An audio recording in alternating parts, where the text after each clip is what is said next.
మనం గత శ్లోకాల్లో కోపం మనిషిని ఎలా నాశనం చేస్తుందో చూశాం. అయితే మరి మేము అడవులకు వెళ్లిపోవాలా, కోరికలు లేకుండా ఎలా ఉండాలి అని మీకు అనిపించవచ్చు. దానికి సమాధానమే ఈ 64వ శ్లోకం. మనం ఈ లోకంలోనే ఉంటూ అన్ని వస్తువులను ఉపయోగిస్తూనే మనశ్శాంతిని ఎలా పొందాలో శ్రీకృష్ణుడు ఇక్కడ ఒక ప్రాక్టికల్ సీక్రెట్ చెబుతున్నాడు. అదేంటో ఇప్పుడు చూద్దాం. ముందుగా శ్లోకం అర్థం ఏంటంటే, ఎవడైతే రాగద్వేషాలకు అతీతమై తన ఆధీనంలో ఉన్న ఇంద్రియాలతో విషయాలను అనుభవిస్తాడో అటువంటి జితేంద్రియుడు పరమ ప్రశాంతతను పొందుతాడు. కృష్ణుడు ఇక్కడ మనకు అటాచ్మెంట్ గురించి వివరిస్తున్నాడు.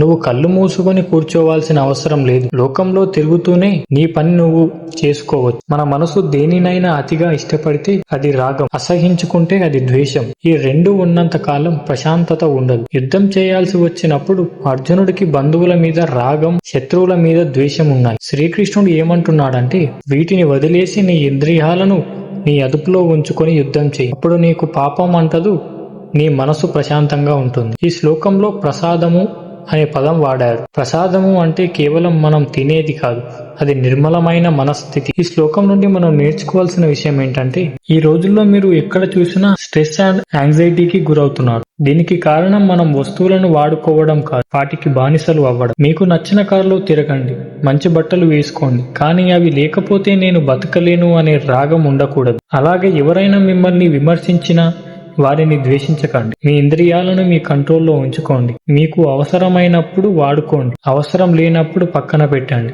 మీరు రాగద్వేషాలకు అతీతంగా ఉన్నప్పుడు లోకంలో ఏ సంఘటన జరిగినా అది మిమ్మల్ని కలత పెట్టదు. ఆ నిశ్చలత్వమే అసలైన ప్రసాదం. పరిస్థితులు మిమ్మల్ని వాడకూడదు, మీరే పరిస్థితులను ధైర్యంగా వాడుకోవాలి. మరి ఈ నిర్మలమైన ప్రశాంతత లభిస్తే మనిషికి కలిగే లాభం ఏంటి? దుఃఖాలన్నీ ఎలా మటుమయమవుతాయి?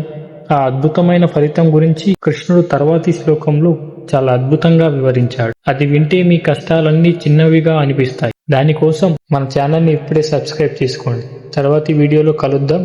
జై శ్రీకృష్ణ.